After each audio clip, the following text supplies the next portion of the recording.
अस्सलामुअलैकुम। तो आज जो है हमने सॉल्व करने हैं पास पेपर मैथमेटिक्स के, ठीक है, यूनिवर्सिटी के टेस्ट के लिए। यकीन मानना बहुत इंपॉर्टेंट एमसीक्यूज हैं। मैं आपको ऐसे सॉल्व कराऊंगा कि सिर्फ आपको ये जो एमसीक्यूज चल रहा है ना, सिर्फ ये समझ नहीं आएगा, बल्कि इस तरह के मल्टीपल एमसीक्यूज आप कर सकते हो। यानी एक एमसीक्यूज एक टॉपिक हो जाएगा आपका, यानी फॉर्मूला समझ आ जाएगा। तो इस तरह के बहुत सारे एमसीक्यूज आप खुद से कर सकोगे। अच्छा, तो आप एनईडी की तैयारी कर रहे हो, कराची की, यूबीआईटी की, दाऊद यूनिवर्सिटी की, नस्ट की, फास्ट की, प्यास की, ये किसी भी इंजीनियरिंग यूनिवर्सिटी की तैयारी कर रहे हो, ये आपको वहां पर हेल्प करेंगे। तो आपने अच्छी तरह से देखना है और अच्छी तरह समझना है, ठीक है। चलो साथ साथ सॉल्व करते हैं और तमाम चीज़ों को समझते हैं। अच्छा, सबसे पहला एमसीक्यूज देखते हैं कि सबसे पहले एमसीक्यूज में हमें क्या कहा जा रहा है। सबसे पहले एमसीक्यूज में हमें कहा जा रहा है the slope of two lines are. आपको ना देखो दो लाइन्स दी हुई हैं, सर सही है, दो लाइन्स यहाँ पर आपको गिवन है। अब दो लाइन्स में से दोनों के स्लोप गिवन है। एक का स्लोप है m1, जो पहली लाइन है उसका स्लोप m1 कंसीडर कर लो 1/2, और जो दूसरी लाइन है उसका स्लोप जो है आप 3 कंसीडर कर लो, जो कि ये आपको गिवन है। सही है, नजर आइए ना। अच्छा, अब जरा एक बात याद रखो, स्लोप होता क्या है इसको समझ लो पहले। देखो, आप समझो आपके पास ये लाइन है, सही है, ये एक्सेस हो गया आपके, ये एक्स एक्सेस हो गया, ये वाई एक्सेस हो गया, ये नेगेटिव एक्स हो गया, ये नेगेटिव वाई हो गया। अब अगर आप इस लाइन के पैरेलल हो, समझो इस एक्स लाइन के पैरेलल हो, तो अभी आपका स्लोप क्या है, समझो ये एक्स लाइन है और इस एक्स लाइन पे मैंने पेन रखा हुआ है, तो स्लोप 0 है। तो जैसे मैं यूं एंगल बढ़ाना शुरू करूंगा, यहां पर एंगल बनना शुरू करेगा, जरा इधर देखो, इसको जरा समझो। जैसे ही यूं एंगल बनना शुरू होगा, तो ये क्या, एंगल बनने की वजह से एक स्लोप आ गया, स्लोप, इसी को हम m कहते हैं। समझ गए। अब दो लाइन है तो इसका मतलब है दो स्लोप हैं, यानी एक लाइन ऐसे जा रही है, एक लाइन समझ लो ऐसे जा रही है। अच्छा, जब भी दो लाइन होंगी ना और उनमें स्लोप बन रहा होगा, तो वो किसी ना किसी पॉइंट पर जाके एक दूसरे को इंटरसेप्ट करेंगी। तो बहुत सारी चीजें पता चलती हैं स्लोप की मदद से। अच्छा, अब आपने कैलकुलेट क्या करना है ये समझो। Find the measure of the angle from the first line to second line. यानी देखो, दोनों लाइन जब आपस में मिलेंगी ना एक एंगल बनाएंगी। सही है, देखो इस तरह से ना ये एंगल बनेगा, ये एक लाइन है, ये दूसरी लाइन है, तो वही एंगल आपने जो है वो यहाँ कैलकुलेट करना है। सही। अब इसका फॉर्मूला देखो, इसका फॉर्मूला क्या होता है, बाकी चीज़ें समझ में आ गई ना। बस यही कॉन्सेप्ट क्लियर करने थे मैंने आपको, जब भी मैं आपको कह रहा हूँ कि एक एमसीक्यूज करोगे यानी एक पूरा टॉपिक करोगे आप कवर यहाँ पर। अच्छा, फॉर्मूला देखो, फॉर्मूला देखो, फॉर्मूला बहुत ईजी है, कोई मुश्किल फॉर्मूला नहीं है। यहाँ पर है आपके पास tan theta is equal to m2 minus m1, सही है, divided by 1 plus m1 m2। अब कोई मुश्किल है कैलकुलेशन, कोई मुश्किल है यहाँ पर, कोई मुश्किल नहीं है। आपको m2 पता है, m1 पता है, जस्ट यहाँ पर अपनी सिंपल मैथमेटिक्स लगाओ, आंसर निकालो। मैं आके आपको आगे फर्दर सॉल्व कराता हूँ, ठीक है। तो मैं थीटा को इधर रहने देता हूँ क्योंकि मुझे एंगल ही पूछा है। ये देखो, ये एंगल मांगा है हमसे। तो m2 मेरे पास क्या है 3 माइनस 1/2 रखने से अच्छा 0.5 रख लो। आपको पता है 1/2 0.5 होता है, और 1 प्लस और 3 मल्टीप्लाई 0.5। अच्छा, कैलकुलेटर अलाउ होता है तो कोई इतनी मुश्किल वाली बात नहीं होगी। तो इसको जब आप सॉल्व करोगे, इस पूरे फैक्टर को आप सॉल्व करोगे, तो आपको जो निकल कर आएगा वो आएगा 1 आएगा। डिग्री में कैलकुलेट करोगे तो 1 आएगा। अब आपको पता है यार कि tan 1 इक्वल टू आपके पास किसके बराबर होता है 45। अब देखो यहाँ आंसर रेडियन में है, इसका मतलब है कि पाई में है, तो इसको कन्वर्ट कर लो। कन्वर्जन बहुत इजी है, ये डिग्री को रेडियन में ले जाना है तो पाई से मल्टीप्लाई 180 से डिवाइड, ठीक है। तो जब मैं इसको सॉल्व करूँगा तो मेरे पास जो आंसर आएगा वो आएगा 1/4, ठीक है। तो मेरा यहाँ पर a सही आएगा। इसको जब मैं सॉल्व करूँगा तो मेरे पास आएगा π/4, ठीक है। सिंपल मैथमेटिक्स है वो, तो कोई मुश्किल वाली चीज़ नहीं है। तो देखो, अच्छी तरह समझ में आया ना बात, कॉन्सेप्ट क्लियर हुआ ना कि किस तरह से ये हो रहा है, किस तरह से इसे आपने कंप्लीट करना है। देखो, इससे ज़्यादा अच्छी समझ में आ रही है, मैं भी नज़र आ रहा हूँ, कॉन्सेप्ट भी नज़र आ रहा है, बोर्ड भी नज़र आ रहा है। अच्छा, ये अच्छा तरीका है। चलो, नाउ वी मूव फर्दर। अच्छा, जगह कम है लेकिन कम जगह में ही अपना काम करने में मज़ा आता है, ठीक है। तो देखो ये क्या लिखा हुआ है, द पॉइंट्स। आपको 3 पॉइंट यहाँ पर जो है वो गिवन किए गए हैं, और एक पॉइंट ये है, एक पॉइंट P1 लिख लेता हूँ, पॉइंट 1 लिख लेता हूँ मेरे पास। अच्छा, याद रखना ये x की वैल्यू है, ये y की वैल्यू है। अब 3 पॉइंट है ना, तो क्या कर लो, इसको x1 कर लो, ठीक है। इसको y1 कर लो, इसको x2 कर लो और इसको y2 कर लो। समझ में आ गई बात? तो पहले जो डेटा है वो एक्सट्रैक्ट कर लो, फिर बाकी समझ लेते हैं चीज़ों को। तो पॉइंट 1 आ गया हमारे पास a,0, पॉइंट 2 आ गया मेरे पास 0,b और पॉइंट 3 आ गया। अच्छा, जहाँ पर शॉर्ट ट्रिक लगाने की ज़रूरत पड़ेगी वहाँ मैं शॉर्ट ट्रिक से कराऊंगा। यहाँ ज़रूरत नहीं थी ऊपर वाले में, इसलिए मैंने ऐसा नहीं किया। जहाँ ज़रूरत होगी वहाँ मैं कराऊंगा 3a-2b। चलो ये बात समझ में आ गई। अब कह रहे हैं ये पॉइंट जो है वो लाई कर रहे हैं ऑन ए स्ट्रेट लाइन। समझो ये एक स्ट्रेट लाइन है, ठीक है। वैसे तो ये थोड़ी बहुत टेढ़ी मेढ़ी बनी, लेकिन स्ट्रेट लाइन कंसीडर करो। एक पॉइंट ये है, एक पॉइंट ये है, एक पॉइंट ये है, 3 पॉइंट हो गए आपके पास। चलो ये बात आपको जो है वो समझ में आ गई। अब कह रहे हैं इट्स इक्वेशन। अब इक्वेशन क्या बनेगी, स्ट्रेट लाइन की इक्वेशन क्या बनेगी? इन 3 पॉइंट की मदद से आपने इक्वेशन को फाइंड आउट करना है। चलो नीचे कर लेते हैं। अब यार इक्वेशन का फॉर्मूला याद है? स्ट्रेट लाइन की इक्वेशन का फॉर्मूला मैं थोड़ा सा भूल गया हूँ, आप लोगों को शायद याद हो तो मुझे ज़रा बताओ। हाँ बिल्कुल सही, बहुत सिंपल, बहुत ईजी है कि y minus y1 equal to m। अब देखो इसमें आपने कुछ पुट नहीं करना, इस y को जो है ना, इस y को बिल्कुल भी नहीं छेड़ना, ये y सिर्फ y1 में चीज़ पुट करना। अच्छा, और फिर x माइनस x1। अब मसला ये आ रहा है, we don't know the m, what is the value of m, we don't know. हम क्या कर सकते हैं, हम m निकाल सकते हैं, सिंपल है। ज़रा इसी फॉर्मूले को m के लिए सेट करा लो, मतलब m का फॉर्मूला लिख लो। तो y2 माइनस y1 और x2 माइनस x1। अब इनमें से कोई भी 2 पॉइंट उठाओ, स्लोप निकाल लो। मैं ये वाला पॉइंट उठा रहा हूँ और ये वाला पॉइंट उठा रहा हूँ। तो m is equal to y2 क्या है मेरे पास, देखो p2 जो है उसमें x2 और y2 मौजूद है। तो b जो है ये मेरे पास y2 हो गया, ये मेरे पास y2 हो गया। तो b माइनस y1 क्या है, 0। देखो यहाँ 0 है ना, ये y1 है, मैंने ऊपर ही बता दिया था आप लोगों को, ठीक है। और x2 मेरे पास 0 है, तो माइनस a हो गया मेरे पास, ठीक है। तो m जो मेरे पास निकल कर आ रहा है वो माइनस b/a निकल कर आ रहा है। क्लैरिटी है जी सर? बिल्कुल क्लैरिटी, आपकी बात समझ आ जाती है। मैं मुश्किल तो नहीं था ना, आसान था ना? सही। अच्छा, अब क्या करना है मुझे, मेरे पास स्लोप आ गया। अब मुझे जस्ट कोई भी एक पॉइंट उठा लो, उसको यूज़ करके इक्वेशन आ जाएगी। मैं ये वाला पॉइंट उठा रहा हूँ, p1 उठा रहा हूँ, मैं p1 को यूज़ कर रहा हूँ। तो मेरे पास हो गया a,0। तो x1 मेरे पास क्या हो गया, a, और y1 मेरे पास क्या हो गया, 0। अच्छा, अब इक्वेशन स्ट्रेट लाइन की ये रही। मैंने बताया ना y और x में कुछ पुट नहीं होगा। तो y माइनस 0, क्योंकि y1 0 है, m क्या है, माइनस b/a। देखो क्लैरिटी है, पूरी बातें समझ में आ रही है। जब सिंप्लीफाई कर रहा हूँ, आपको स्लोप निकाल लिया 2 पॉइंट की मदद से, और इक्वेशन के मैं फॉर्मूले में डालकर स्लोप को इक्वेशन निकल आएगी। ए बी की फॉर्म में कोई मसला नहीं है, इक्वेशन ए बी की फॉर्म में भी हो सकती है। तो x तो एज इट इज़ आ जाएगा, और x1 मेरे पास यहाँ पर नथिंग एल्स, x1 मेरे पास जो है यहाँ पर a आ गया। अब देखो कुछ इसी टाइप की इक्वेशन ऊपर गिवन भी है पॉइंट्स में, अगर देखो ना। तो अब फर्दर सिंप्लीफाई कर लेते हैं, जगह है नहीं तो मुझे रिमूव करना पड़ेगा, इधर मैं सिंप्लीफाई कर लूँगा, ठीक है। यहाँ मैं फर्दर सिंप्लीफाई कर लूँगा, ऊपर की तरफ इसे फर्दर सिंप्लीफाई कर लूँ। जो सब सिंप्लीफिकेशन है और आपका आंसर आपके सामने होगा। अब देखो थोड़ा सा ये स्टेप्स हैं, लेकिन मैं तो समझा रहा हूँ तो टाइम लग रहा है, लेकिन आप जल्दी जल्दी कर सकते हो, ठीक है। अच्छा, अब देखो ये a यहाँ पर क्या हो रहा है, मल्टीप्लाई, वहाँ जाके यहाँ डिवाइड हो रहा है, वहाँ जाके मल्टीप्लाई हो जाएगा, यानी a y हो गया मेरे पास, सही है। उसके बाद माइनस बी एक्स हो गया मेरे पास, और b और a माइनस माइनस प्लस हो गए, तो a b हो गया मेरे पास। क्लैरिटी हो गई, बात समझ आ गई, देखो नज़र आ रहा है ना। अच्छा, अब थोड़ी सी अरेंज कर लेते हैं, अरेंज करने में क्या जा रहा है। तो बी एक्स हो गया मेरे पास, यहाँ वहाँ माइनस हो रहा है, इक्वल टू के इस तरफ लगे प्लस हो जाएगा, और प्लस ए वाई हो गया, और माइनस ए बी हो गया। ये देखो बी इसका सही जवाब आ रहा है। तो इसका जो जवाब है वो हमारे पास बी सही है, ठीक है। इसका हमारे पास सही कौन सा जवाब है, बी हमारे पास इसका करेक्ट आंसर है, नज़र आ रहा है हमें यहाँ पर बी इसका, ठीक है। थोड़ी सी कन्फ्यूजन हो रही थी मुझे, लेकिन मैंने आपके सामने पूरा सॉल्व किया। पीछे से वेरीफाई भी कर लेते हैं कि बी इसका सही है या नहीं है। इसका बल्कि डी बोलना है, नहीं डी नहीं, ये रहा मैथमेटिक्स, हाँ बी सही है, बी सही है, इसका बी सही है, ठीक है। तो थोड़ा सा मुझे कन्फ्यूजन हो रही थी, लेकिन वो दूर हो गई है। देखो जब हम सॉल्व करेंगे तो हमारे पास चीज़ तो आ ही जाएगी ना। तो इसका बी एक्यूरेट जवाब आ रहा है, ठीक है। बी इसका एक्यूरेट जवाब आ रहा है कि ए वाई सही है, और B X minus A B सही है। चलो अब अगला करते हैं।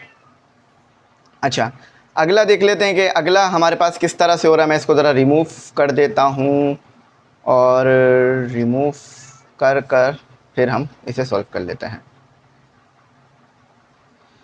देखो ये बहुत आसान है। अब देखो अगर मैं इसको जो है ना सॉल्व करने की कोशिश करूं तो ये 3-4 स्टेप का क्वेश्चन है।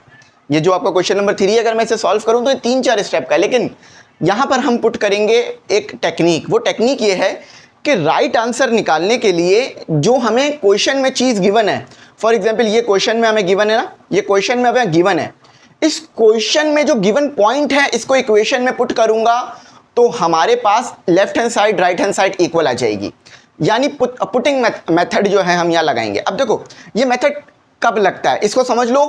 मल्टीपल एमसीक्यूज, हजारों एमसीक्यूज सॉल्व कर लोगे। देखो जब भी कोई इक्वेशन गिवन हो, बात समझो, जब भी कोई इक्वेशन गिवन हो, इक्वेशन का पॉइंट क्वेश्चन में गिवन हो, देखो ये इक्वेशंस गिवन है, कोई आंसर में इक्वेशंस गिवन है, इक्वेशन का पॉइंट क्वेश्चन में गिवन है, ये पॉइंट है।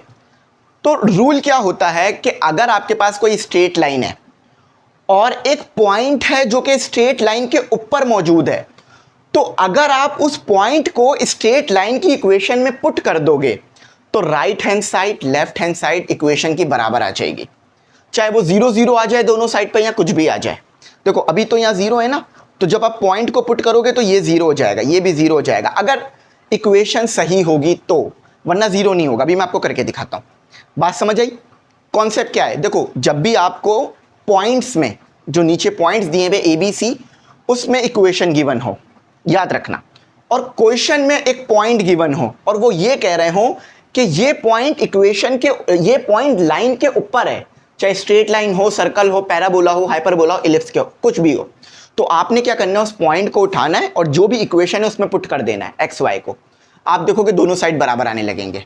चलो करके देखते हैं, कोई मुश्किल नहीं है, पॉइंट्स पुट करना आसान है हमारे लिए। अच्छा हमें क्या गिवन है? पॉइंट गिवन है। अच्छा देखो क्या किया हुआ है, the equation of a line pass through the point. आपके पास एक इक्वेशन है, वो ये 4 इक्वेशन है, उनमें से कोई 3 है, उनमें से कोई एक होगी, 2 गलत हैं, एक होगी इनमें से कोई सही। अच्छा एक पॉइंट है, has the sum of its interceptor equal to. अब इसको इग्नोर कर दो क्योंकि सॉल्व करेंगे तो फिर इसकी जरूरत पड़ेगी। समझ लो कि ये पॉइंट इस इक्वेशन पे है, इंटरसेप्टर है ना, तो इसका मतलब है कि ये पॉइंट इस इक्वेशन पे आ रहा है। अब हम पुट करते हैं इस पॉइंट को इक्वेशन में, अगर सेटिस्फाई हो जाता है तो हमारा आंसर आ जाएगा। देखो x की वैल्यू क्या, इधर रख लेते हैं, x की वैल्यू हमें क्या गिवन है, जस्ट x ही लिखना है इसे, -2। y की वैल्यू हमें क्या गिवन है, -4। तो इसमें पुट करते हैं क्योंकि मैं ऑलरेडी कर चुका हूँ। आप इन दोनों में करके देख लेना, left hand side right hand side same नहीं आएगी। तो 4 आ गया और x हमारे पास -2 आ गया, माइनस y क्या है मेरे पास 4 आ गया, +4 आ गया। तो ये कितना हो गया मेरे पास, -8 +4 -4, सॉरी +4, तो प्लस प्लस प्लस हो गया, -8 + 8 = 0। देखो इधर 0 था ना, 0 लगा लो, तो कैंसिल, दोनों साइड 0, यानी हमारा B सही है, यानी हमारा B सही है। B हमारा जो है वो करेक्ट आंसर है। देखा कैसे आसानी से हो गया। तो इस तरह से आप भी कर सकते हो। चलो अब आगे फर्दर मूव कर जाते हैं। अच्छा अब ये कहना है determine the limit, determine the limit of the sequence. इस सीक्वेंस की आपने लिमिट पता करनी है। अब देखो फॉर्मूला देख लो, फॉर्मूला है आपके पास an = 1/n, ये इसका फॉर्मूला है 1/n। अब देखो लिमिट से क्या मुराद है, मतलब ये 5 से शुरू हो रही है ना, देखो ये 5 से शुरू हो रही है ना, आपके पास ये 5 से शुरू हो रही है ना, ये सीक्वेंस जो भी है 5 से शुरू हो रही है। 5 से शुरू होकर कहाँ तक जा रही है? देखो यहाँ पर कोई नंबर दिया हुआ है? नहीं दिया हुआ। इसका मतलब क्या है कि ये 17/5 से आगे जाते ही जा रही है, जाते ही जा रही है, जाते ही जा रही है, यानी लास्ट वैल्यू नहीं आ रही है। फॉर एग्जाम्पल इस दुनिया का सबसे बड़ा नंबर कौन सा है? अगर अभी आप सर्च करोगे ना और आप एक हफ्ते बाद या चलो एक दिन बाद या 1 घंटे बाद सर्च करोगे तो वो नंबर कोई और आ रहा होगा। इसका मतलब क्या है, आखिरी नंबर कौन सा है इस दुनिया का सबसे बड़ा हमें नहीं पता। चीज़ें चेंज होती रह रही हैं, चेंज होती रह रही हैं, बदलती रह रही हैं, सही है। जैसे कि देखो हमारी डेट 2025, 26, 27, 28 तरह बढ़ती रहेगी आगे। तो इसका मतलब क्या है, ये इन्फिनिटी तक जा रही है सीक्वेंस। तो n की वैल्यू क्या है? इन्फिनिटी। तो A N is equal to 1/∞, तो ए एन इक्वल टू 0, तो इसका जो जवाब आएगा वो बी आएगा हमारे पास, कि 0 होगा, यानी ये सीक्वेंस हमारे पास आगे चलता जाएगा, नहीं रुकेगा। आई होप आपको समझ में आ गया। अच्छा, ये वाला जो सीरीज़ है इसको याद रख लो कि 5 का जो आंसर है हमारे पास वो बी है, ठीक है, कन्वर्जेंट है। अब इस तरह के क्वेश्चन सॉल्व कराने की ज़रूरत नहीं पड़ती है, इसलिए मैं। अच्छा, अब ये बड़ा मज़ेदार क्वेश्चन है। फंक्शन, लिमिट और डेरिवेटिव, इंटीग्रेशन, ये 3 चैप्टर मोस्ट इंपॉर्टेंट होते हैं एंट्री टेस्ट के लिए, क्योंकि सबसे ज़्यादा इन 3 चैप्टरों से पूछा जा रहा होता है आपसे। अब देखो, आपको कह रहे हैं कि आपको हमने लिमिट पुट करनी है x इक्वल टू 0, आपको हमने ये एक्सप्रेशन दे दी है कि cot x upon cot 2x। अब देखो, अगर आपने डायरेक्ट 0 0 पुट किया तो फिर आपका आंसर नहीं आएगा, ठीक है, गलत आएगा। अब हमने क्या करना है, cot को हमें पता है cot हमारे पास किसके बराबर होता है, हम यहाँ ज़रा सॉल्व कर लेते हैं इसे।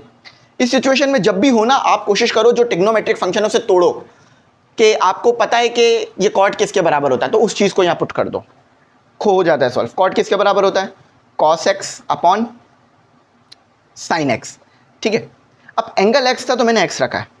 अब इसके बाद आगे देखो, फर्दर देखो कि cot 2x किसके बराबर होता है, cos 2x upon sin 2x, ठीक है।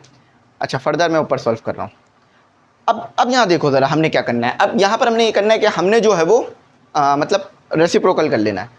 तो limit cos x, just simple mathematics लगा रहा हूँ और सिंप्लीफिकेशन कर रहा हूँ।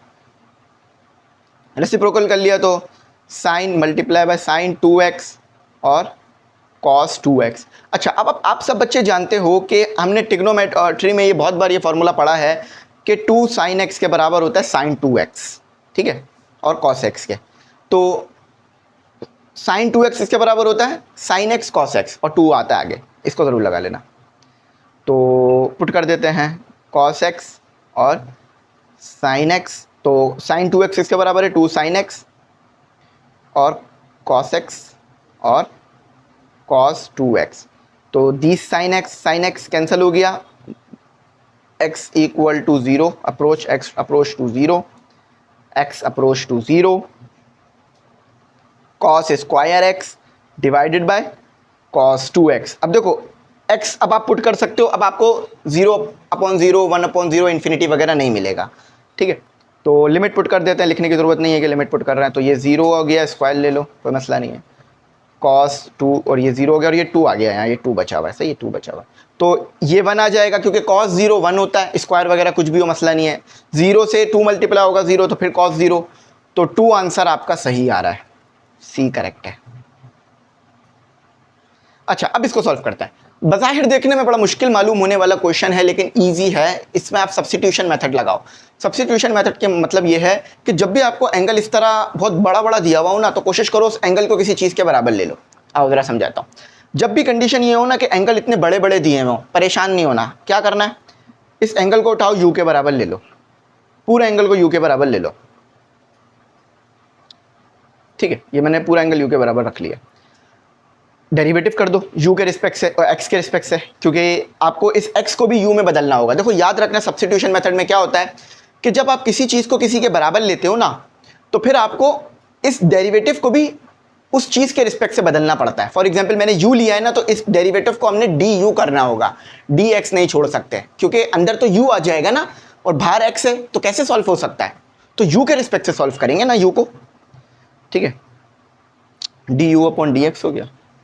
देखो, ये तो कांस्टेंट है π/2, तो 0 हो जाएगा डेरिवेटिव के बाद, और x का 2x का डेरिवेटिव लेंगे तो 2 रह जाएगा। तो dx किसके बराबर आ रहा है, du/2 के बराबर आ रहा है, ठीक है, du/2। अब यहाँ पुट कर दो, तो ये मेरे पास आ गई मेरी इंटीग्रेशन। आप लोगों को इंटीग्रेशन बढ़ाने का फ़ायदा ये हो गया कि मेरी इंटीग्रेशन अच्छी हो गई है, ठीक है।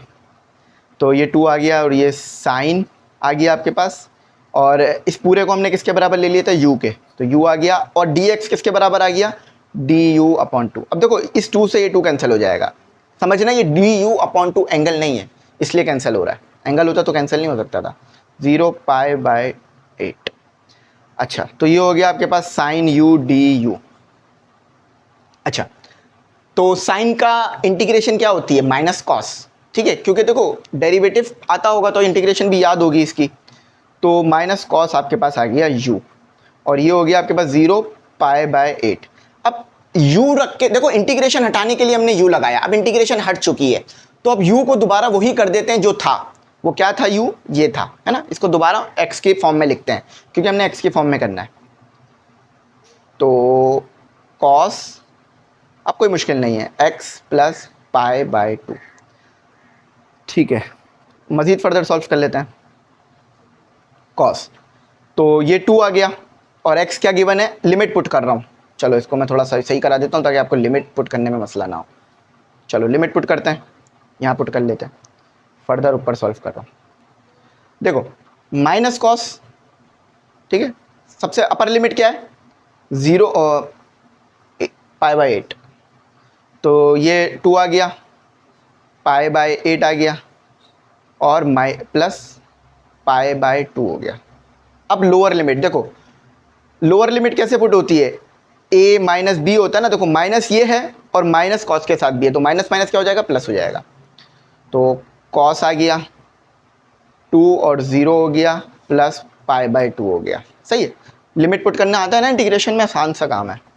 अच्छा अब देखो ये हो गया आपके पास 4, ये हो गया 2 से कैंसिल हो गया, तो माइनस कॉस π/4 प्लस π/2 हो गया। अच्छा देखो ये 0 हो जाएगा, क्यों, क्योंकि 2 × 0 0 और फिर बचा cos π/2, cos π/2 0 होता है तो 0 हो जाएगा, ठीक है। सिर्फ ये इतना रह गया है, तो माइनस कॉस। अब इसको सॉल्व करोगे ना तो आपके पास पता है क्या जवाब आएगा, ये आ गया आपके पास 6 π/8। सही, ये आपके पास निकल कर जो है वो आ जाएगा। अच्छा अब इसे फर्दर आप सॉल्व कर लो, तो आपको फर्दर सॉल्व करने पे जो जवाब मिलेगा वो मिलेगा, इसको ज़रा सॉल्व करोगे कैलकुलेटर से, या कैलकुलेटर तो अलाउ है, तो √2/2 मिलेगा। इसको सॉल्व करना मुश्किल तो नहीं है ना, कोई रॉकेट साइंस तो नहीं है ना, 6 π/8 को सॉल्व करना। अब हम ऐसे नहीं रख सकते आंसर को, हमें √2 और √2 को मल्टीप्लाई करना पड़ेगा ताकि न्यूमरेटर से हमारे पास जो स्क्वायर रूट है वो ख़त्म हो जाए। तो ऊपर क्या आ जाएगा 2, √2 से मल्टीप्लाई होते तो जस्ट 2 रह जाता है, और डिनोमिनेटर में भी आ जाएगा 2 √2, तो ये 2 से कैंसिल हुआ, तो 1/√2। इसका सही जवाब है ये, ठीक है, या ये भी हो सकता है, तो इन दोनों में से इसको सही ले लेते हैं। ये माइनस भी आएगा, ठीक है, क्योंकि माइनस बाहर मौजूद है ना इसलिए, ठीक है, समझ में आ गया। तो इस पास पेपर में गलतियाँ मौजूद हैं लेकिन मैं आपको ठीक करवा रहा हूँ। करने के लिए बहुत आसान है, शॉर्ट टेक्निक से करते हैं। क्वेश्चन 8 में देखो आपको इंटीग्रेट करने की ज़रूरत नहीं है, शॉर्ट ट्रिक सुनो।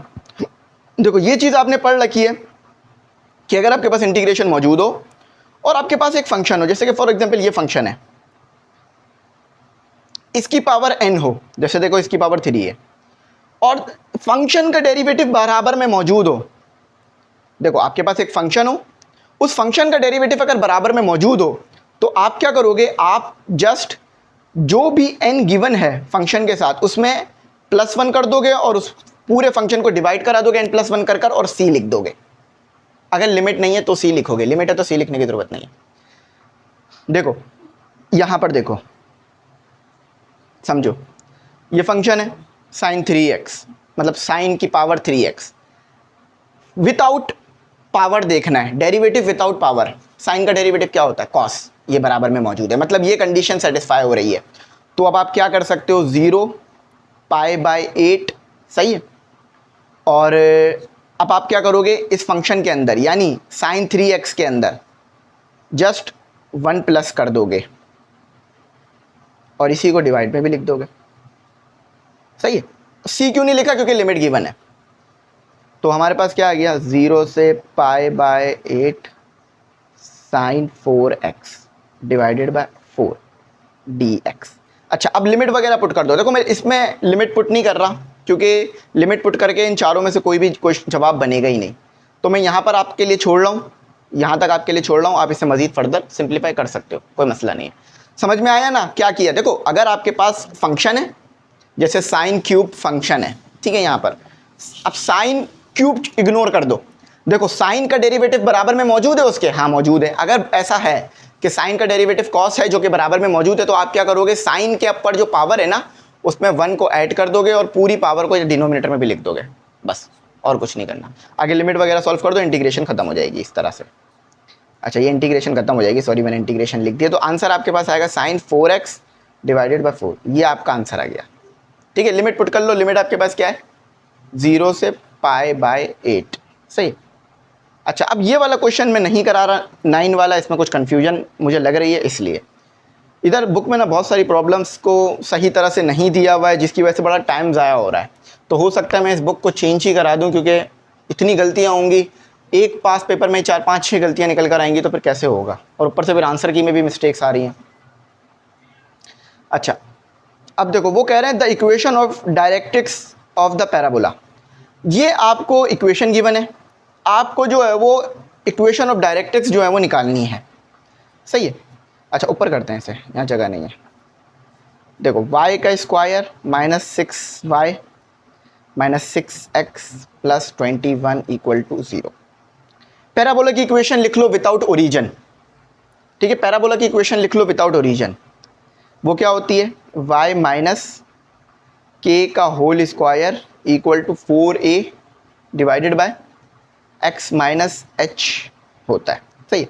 अब इस इक्वेशन को इससे कंपेयर कराना है ताकि h के a निकल कर आ जाए, उसके बाद मैं फिर इक्वेशन ड्राइव कर लूँगा। देखो डायरेक्ट्रिक्स की इक्वेशन ड्राइव करने के लिए हमारे पास जो लिखा हुआ है वो लिखा हुआ है x equal to h minus a। अब मुझे h और a निकालना है, कैसे निकालूँ, तो मैं क्या करूँगा, ये मेरे पास स्टैंडर्ड इक्वेशन है, इस स्टैंडर्ड इक्वेशन को गिवन इक्वेशन से कंपेयर करूँगा और फिर मेरे पास क्या होगा, h और a आ जाएगा। उस h और a को यहाँ पुट कर कर मैं x की वैल्यू को निकाल लूँगा। यहाँ मुझे जो इक्वेशन मांगी गई है या x की वैल्यू मांगी गई है वो निकल आएगी। अच्छा अब इसको ना ऊपर लिखते हैं, बल्कि यहीं छोटा छोटा करके लिख लेते हैं, इसको ऊपर लिख लेते हैं बल्कि, ठीक है। अच्छा ये रोटेट ही हो गया। अच्छा ठीक, चलो अब इसको यहाँ सॉल्व कर लेते हैं, क्योंकि वहाँ जगह नहीं है तो इसलिए यहाँ सॉल्व करना पड़ेगा। मैथ के एमसीक्यूज बेटा टाइम लेते हैं, तो आप लोग ये नहीं सोचना कि सर टाइम लग रहा है, मैथ के MCQs always take a time. चलो अब देखो हमारे पास गिवन इक्वेशन क्या थी वो मैं लिख लेता हूँ, मैंने लिख रखी है Y square minus 6y minus 6x equal to, नहीं ये भी माइनस में था शायद, हाँ -21। अच्छा और स्टैंडर्ड इक्वेशन क्या थी, y माइनस के का whole square equal to 4ax minus h, ठीक है। अच्छा अब इसका कंप्लीटिंग स्क्वायर करना है ताकि मैं इससे कंपेयर कर सकूं और x equal to h plus a या a प्लस h इसमें पुट कर सकूं, नहीं माइनस है बल्कि यहाँ माइनस है, ठीक है। अच्छा अब ज़रा इसको कंप्लीटिंग स्क्वायर करते हैं ताकि कंपेयर किया जा सके। तो y का स्क्वायर माइनस 6y, तो इक्वल टू के दूसरी तरफ ले जाते हैं बाकी जो चीज़ें हैं, 6x माइनस 21। अच्छा कंप्लीटिंग स्क्वायर करने के लिए मुझे 9 चाहिए, तो वो मैं 9 यहाँ ले आता हूँ। क्यों 9 चाहिए ज़रा मैं बताता हूँ। देखो मैं चाह रहा हूँ a प्लस बी के होल स्क्वायर का फॉर्मूला बनाना, सही। तो मैंने इसको तोड़ लिया, क्योंकि a प्लस बी का होल स्क्वायर किसके बराबर होता है, a स्क्वायर प्लस 2ab। देखो यहाँ माइनस है तो वो माइनस के लिए फॉर्मूला बन सकता है, कोई मसले वाली बात नहीं है। चलो माइनस के लिए बना लेते हैं ताकि आपको कन्फ्यूजन ना हो।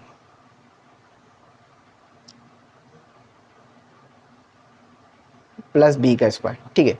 ए स्क्वायर मौजूद है, मौजूद है, -2 मौजूद है। अब a बना लेते हैं, तो 6 को तोड़ लेते हैं 2 और 3 में, a बन गया, सही है, a बन गया। नहीं बल्कि नहीं ऐसे नहीं होगा, 3 होगा, 3 होगा, वरना तो वो 6 मल्टीप्लाई बाय 3 और फिर वो 2 पे तो कुछ और ही बन जाना है उसने, ठीक है।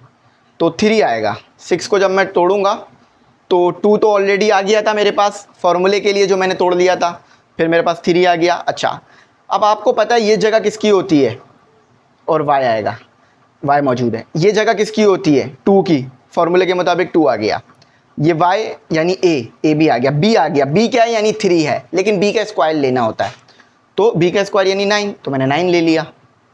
अच्छा, अब मेरे पास यहाँ क्या बचा, 6x - 21 और +9। अब ये फॉर्मूला किस में बंद हो सकता है, a + b के होल स्क्वायर में या a - b के होल स्क्वायर में, तो ये a - b का होल स्क्वायर हो गया। सही है, समझ आ गई। अच्छा, 6x हो गया। अब 21 को अगर मैं प्लस करूं 9 में, -b है तो -+- 12 हो जाएगा। ठीक है। अच्छा, तो अब मेरे पास यहाँ क्या क्या आ चुका है, अब कंपेयर हो सकता है, लेकिन अब मैं यहाँ भी कॉमन निकाल लेता हूँ, क्योंकि देखो ना ये 4a है, कॉमन निकला हुआ है, तो कॉमन निकाल लेते हैं। तो क्या कॉमन निकल रहा है, 6 कॉमन निकल रहा है, ऑब्वियस है, तो मैं 6 को कॉमन निकाल लेता हूँ। तो मैं 6 कॉमन निकाल लिया, तो x - 2 रह गया। अब इसको मैं कंपेयर करा देता हूँ स्टैंडर्ड इक्वेशन से, तो y k का whole square equal to 4a x - h। तो देखो अब दोनों इक्वेशन कंपेयर हो सकती हैं, क्योंकि देखो यहाँ भी स्क्वायर है, यहाँ भी स्क्वायर है, और ये एक जैसी हो गई हैं। y से y कैंसिल, तो यानी k की वैल्यू क्या आ गई, 3। माइनस माइनस है दोनों साथ, तो 3 बचेगा। अगर माइनस ले भी लोगे तो भी माइनस हट जाएगा, 3 बचेगा। तो k तो आपके पास 3 आ गया। a क्या आ गया आपके पास, a आपके पास आ रहा है a 4a इक्वल टू 6, तो 6 डिवाइडेड बाई 4, 3 और 2, तो a इक्वल टू 3/2। और h क्या आ रहा है, 2 आ रहा है। देखो h को इससे कंपेयर करके निकाल लिया तो 2 आ रहा है। तो देखो a भी निकल गया, k भी निकल गया, कंप्लीटिंग स्क्वायर करके h भी निकल गया। अच्छा, अब हमारे पास मैंने इक्वेशन क्या लिखी थी, x, तो h क्या है, 2 है, माइनस है, और a क्या है, 3/2 है। सॉल्व कर लेते हैं। तो 4 - 3/2 एलसीएम ले लिया इसका, तो x इक्वल टू 2 आएगा, 4 नहीं आएगा, 2। तो x इक्वल टू 1/2, तो 2x इक्वल टू 1 ये आ रहा है। अब देख लेते हैं ये कहाँ गिवन है। अब आप बोलोगे सर इतना बड़ा सॉल्व करा रहे हो, तो ये हो रहा था बेटा, इतना बड़ा सॉल्व इसलिए कराया। बस समझ में आ गई बात। तो इतना मुश्किल नहीं है जितना आप सोच रहे हो, आसान भी है, हो जाएगा अगर आपको इक्वेशन बनानी आ रही है, स्टैंडर्ड समझ आ रहा है। अच्छा, अब ये पूछ रहे हैं कि यार हमने ना P दिया हुआ और Q दिया हुआ है, दो वेक्टर हैं P और Q। अब P और Q आपस में क्या हैं, पैरेलल हैं, परपेंडिकुलर हैं, चेक कर लेते हैं। अगर हम ना P और Q का डॉट प्रोडक्ट ले लेते हैं, हमें पता है अगर ये 0 आ गया इसका मतलब क्या है, परपेंडिकुलर है। अगर P और Q की कोई वैल्यू आई तो इसका मतलब है कि ये परपेंडिकुलर नहीं होंगे। सही है, तो चेक कर लेते हैं डॉट प्रोडक्ट लेके P और डॉट Q का। तो P क्या दिया हुआ, -4i + 2j, डॉट ले लेते हैं 4i + 8j। देखो डॉट प्रोडक्ट में क्या होता है, i को i से मल्टीप्लाई कराते हैं, i से मल्टीप्लाई होकर 1 हो जाता है, i डॉट i 1 आता है। लेकिन 4 से मल्टीप्लाई क्या आएगा, -8। i को i से, j को j से मल्टीप्लाई कराते हैं डॉट प्रोडक्ट में, याद रखना। 16 होगा, 4 मल्टीप्लाई बाय 4 16 होता है, ठीक है। और i डॉट i 1 हो जाएगा। देखो इस तरह से i डॉट i 1, ये तरीका आपको आता होगा आई होप। 2 8 से मल्टीप्लाई हुआ तो 16 हो गया, j डॉट j, अब पता है i डॉट i 1 होता है, j डॉट j 1 होता है, और i dot j dot k ये 0 होते हैं। तो -16 + 16 0, यानी ये परपेंडिकुलर है। p डॉट q 0 आ गया, इसका मतलब क्या है, परपेंडिकुलर है। अच्छा समझो, इतने मुश्किल नहीं है लेकिन थोड़े मुश्किल है। आओ यहाँ करते हैं।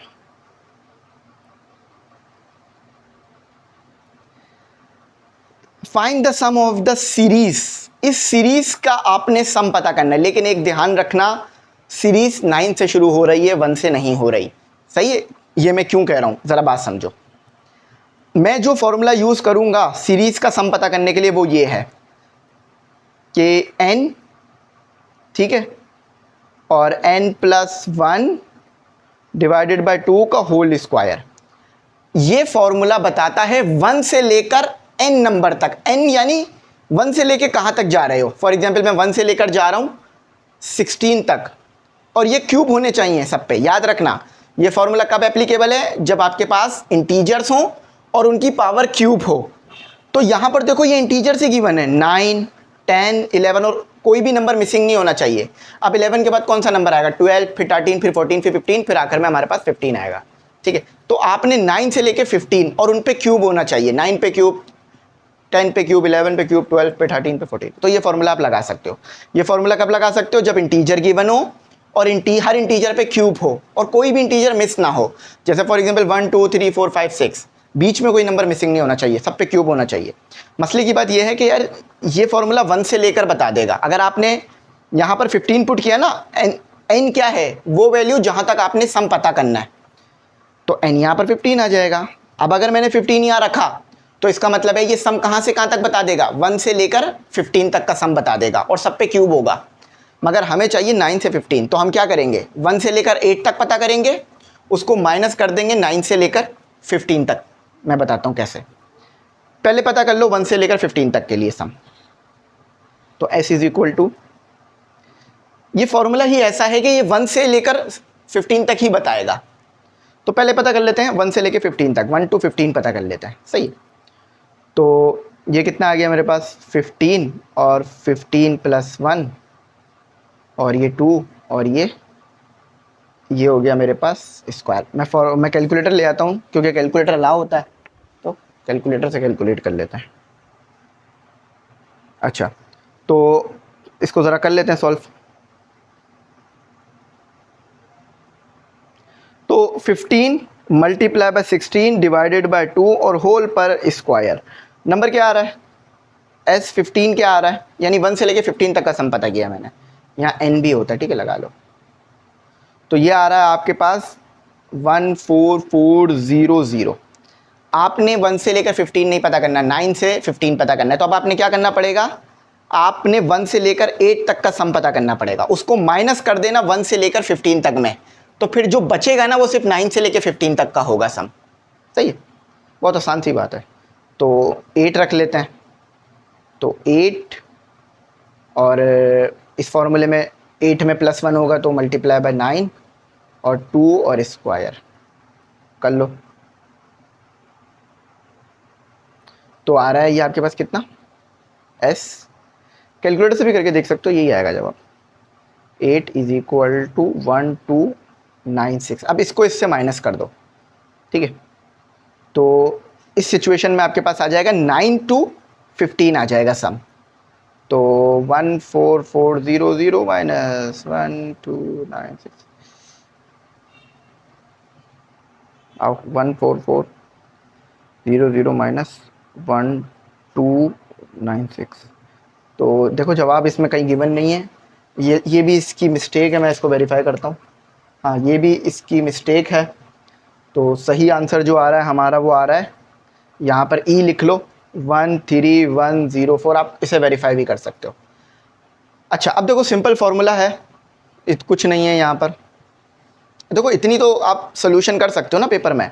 मैं तो आपको समझा भी रहा हूँ, इसलिए थोड़ा टाइम ज़्यादा लग रहा है। आप बोलोगे सर हम पेपर में कैसे करेंगे, तो मैं तो समझा भी रहा हूँ ना बच्चों।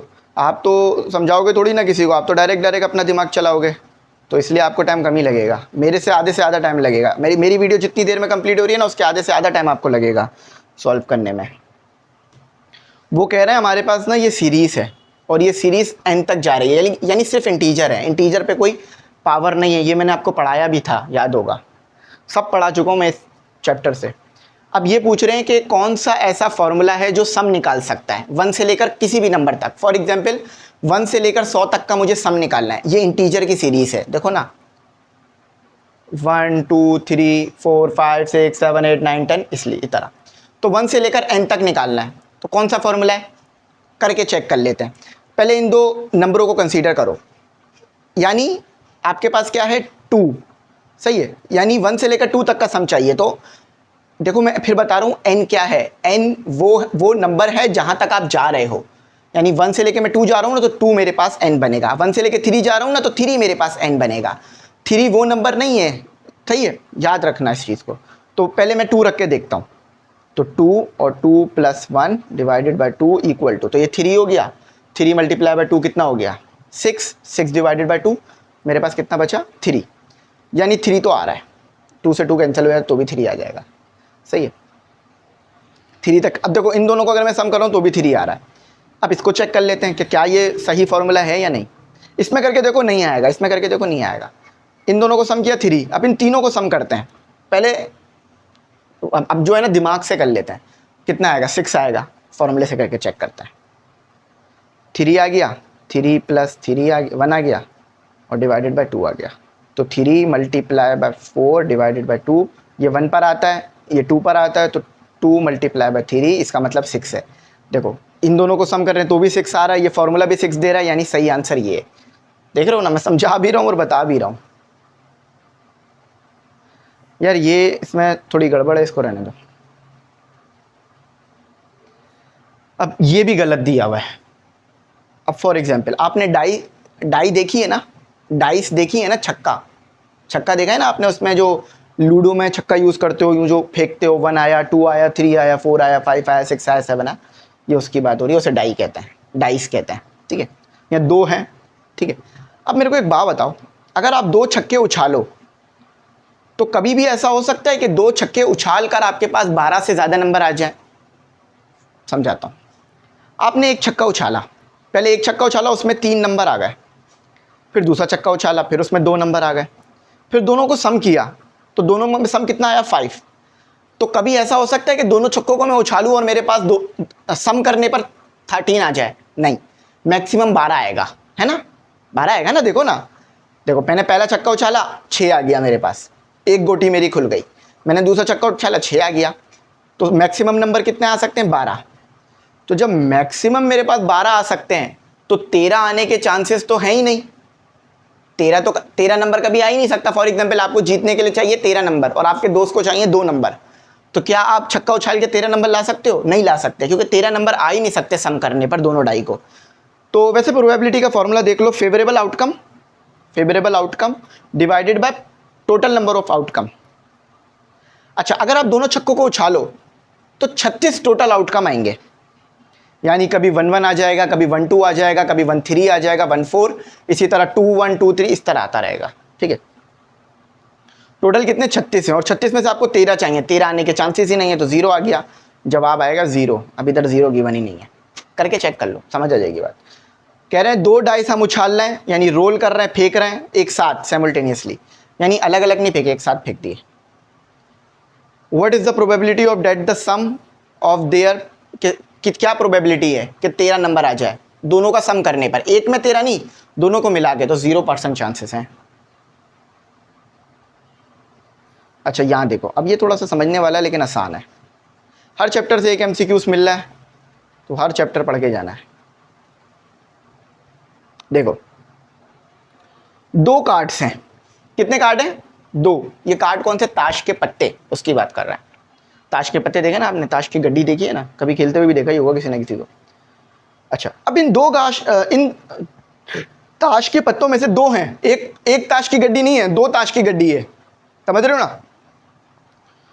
तो इस ताश की गड्डी में eight random from a well shuffle, हमने शफल कर दिए ताश की पत्तियों को।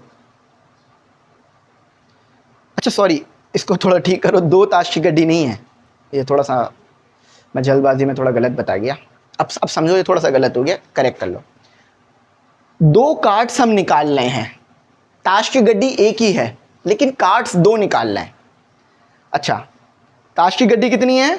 ताश की गड्डी मेरे पास एक ही है, मगर उस ताश की गड्डी में से 2 कार्ड हमने निकाले, ऐसे उठा लिए, रैंडम उठाए, at random from a well shuffled pack. Well shuffled यानी टोटल ताश के पत्ते कितने होते हैं? 52। टोटल पत्ते कितने होते हैं? टोटल पत्ते होते हैं मेरे पास 52। ये कह रहे हैं find the chance of drawing 1 S, यानी कितने चांस हैं कि इक्का आ जाए, 2 इक्के आए। टोटल 4 इक्के होते हैं, याद रखना। ताश इक्के देखे ना, ये पान नुमा शेप होता है इक्के का। अब वैसे मैं खेलता वेलता तो हूँ नहीं, तो इसलिए, लेकिन पढ़े में हमने इक्के इस तरह बना रहा हूँ मैं, वैसे थोड़ा अलग शेप होता है। तो कितने चांस है कि 2 इक्के आ जाएं? टोटल इक्के कितने होते हैं हमारे पास? टोटल इक्के होते हैं हमारे पास 4। अच्छा, सबसे पहले हम निकालेंगे कॉम्बिनेशन। कॉम्बिनेशन क्या? कि हमने कार्ड में से 2 पत्ते निकालने हैं, यानी टोटल कितने पत्ते हैं हमारे पास? 52, और निकालने कितने? 2। तो कैलकुलेटर से कर लो, कैलकुलेटर में आपके पास मौजूद होता है, ऑप्शन में दिखा देता हूँ। ये 2 दबाओ, शिफ्ट दबाओ, NC दबाओ और 50 भी लगाना, 52, 1326 आ रहे हैं, यानी 1326 कॉम्बिनेशन आ सकते हैं अगर आप 2 पत्ते निकालोगे तो। 1326 पढ़ा हुआ है ना कॉम्बिनेशन और प्रोबेबिलिटी वगैरह। अच्छा, अब 4 इक्के हैं, 4 में से 2 निकालने, तो दोबारा एक और कॉम्बिनेशन निकालना पड़ेगा।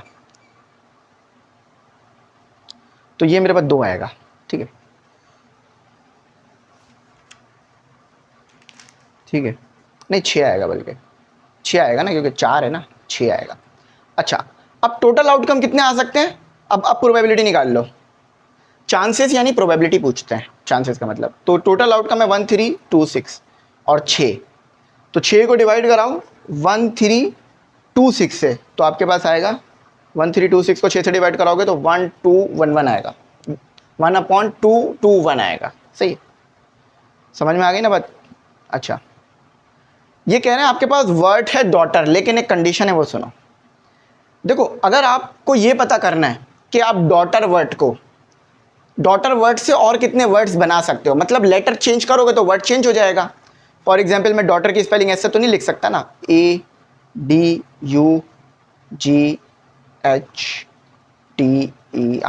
आप समझ जाओगे स्पेलिंग मिस्टेक है, तो ये नया वर्ड बन गया है ना।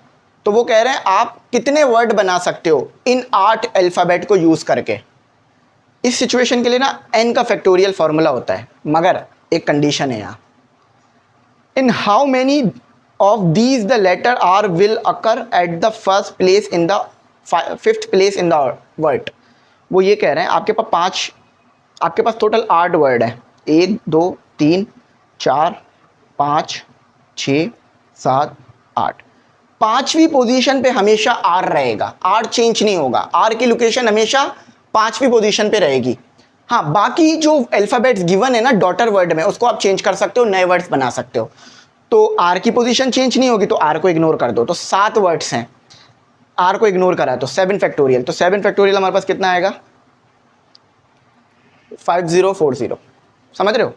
फिर से समझो, देखो मेरे पास ना एक वर्ड है डॉटर, उस डॉटर वर्ड में मेरे पास 8 अल्फ़ाबेट मौजूद है, काउंट कर लो, ठीक है, पीछे नज़र भी आ रहा होगा। अब मैंने क्या करना है, मैंने अल्फ़ाबेट चेंज करने हैं, आगे पीछे करने हैं, तो जैसे जैसे मैं अल्फ़ाबेट चेंज कर रहा हूँ नया वर्ड बन रहा है, ठीक है, मगर वो कह रहे हैं R को फिक्स कर दो, बाकी अल्फ़ाबेट चेंज कर लो। तो अब 8 फैक्टोरियल नहीं होगा, 7 होगा, क्योंकि R को मैं नहीं छेड़ सकता। आई होप आपने ये कॉम्बिनेशन प्रोबेबिलिटी ये चैप्टर पढ़ रखा हो, ठीक है। चलो आगे चलते हैं। ये सॉल्व करने वाला क्वेश्चन है, सॉल्व करते हैं। ज्योमेट्रिक इन अ जीएम यानी ज्योमेट्रिक प्रोग्रेशन, यानी ज्योमेट्रिक सीरीज है जिसमें कॉमन रेशियो सेम होता है। यहाँ कॉमन रेशियो अगर मैं ए से, वैसे तो कॉमन रेशियो को ए से नहीं डिफाइन करते, लेकिन मैं ए कह रहा हूँ कॉमन रेशियो, तो R2/R1 जब भी करोगे सेम मिलेगा, यानी कॉमन रेशियो सेम होता है, यानी R2/R1 कर लो, R3/R2 कर लो, R5/R4 कर लो, सेम मिलेगा। Each term is positive, her term positive है, ये याद रखना। द थर्ड टर्म क्या दी हुई है, पहले तो जनरल फॉर्मूला लिख लो ज्योमेट्रिक प्रोग्रेशन का, तो वो होता है आपके पास n = ARn-1, ये जनरल फॉर्मूला है, ठीक है। थर्ड टर्म कह रहे हैं, यानी n की वैल्यू आपको 3 दे दी, तो T3 =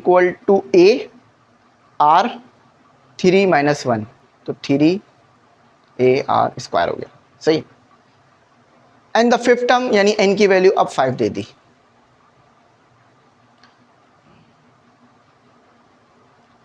-1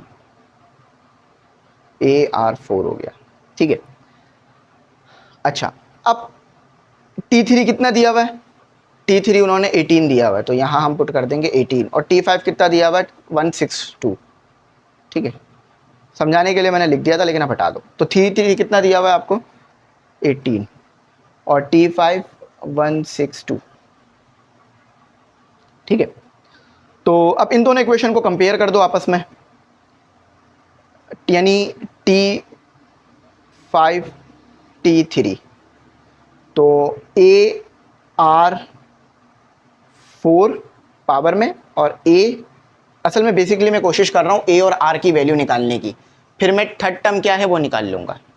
तो देखो A से A कैंसिल हो गया, एक R से एक, 2R से 2R कैंसिल हो गए तो R स्क्वायर हो गया। अच्छा T5 कितना दिया हुआ 162 और T3 कितना दिया, अच्छा नहीं T3 कितना दिया हुआ, तो T3 आपको दिया हुआ है 18। हमें असल में ना T8 निकालना है, निकाल लेंगे A और B की वैल्यू मिल जाए तो। R यहाँ पर कॉमन रेशो होता है, मैंने A से डिफाइन कर दिया, इसे R कर लो ताकि समझ में आ जाए। अच्छा तो इसको ज़रा मैं सॉल्व कर लेता हूँ। 162 डिवाइडेड बाय 18, तो मेरे पास आ रहा है 9, मगर स्क्वायर भी है तो स्क्वायर लगा दे, स्क्वायर रूट लगा दे तो R इक्वल टू 3। R की वैल्यू 3 आ गई, A निकाल लेते हैं। इधर पुट कर दो, इधर पुट कर दो, A आ जाएगा, यहाँ इधर पुट कर दो, ये आसान है, दोनों में सेम ही आएगा, करके चेक कर लो। तो 18 इक्वल टू ये कितना आ रहा है 3 का स्क्वायर, तो 18 डिवाइडेड बाय 9, क्योंकि 3 का स्क्वायर 9 होता है, तो ये आता है 2 पर, ये आता है, तो A इक्वल टू 2 आ रहा है। A इक्वल टू आपके पास 2 आया। अब 18 टर्म निकाल लेते हैं, ये वाला फॉर्मूला यूज़ करो, 18 हो गया सही, क्योंकि सॉरी 8 टर्म बोला, 18 नहीं 8 टर्म बोला है, जल्दी में ना ये गलतियाँ हो जाती हैं। A कितना दिया हुआ है 2,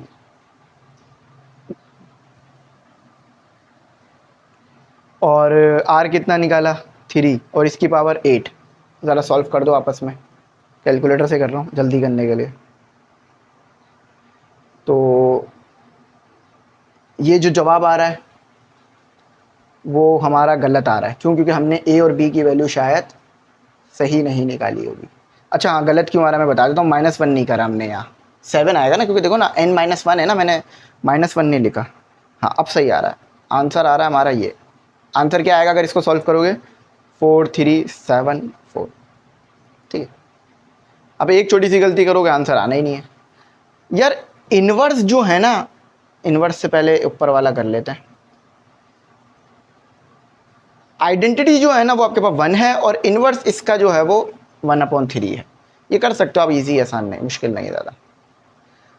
अच्छा अब ज़्यादा सॉल्व वाले नहीं है, अब समझने वाले हैं जस्ट। अब देखो A की पावर आपके पास ABC की पावर है -1, तो ये ऐसे भी लिखा जा सकता है। तो C को फैक्टर का फॉर्मूला याद होगा, ये लिखा हुआ,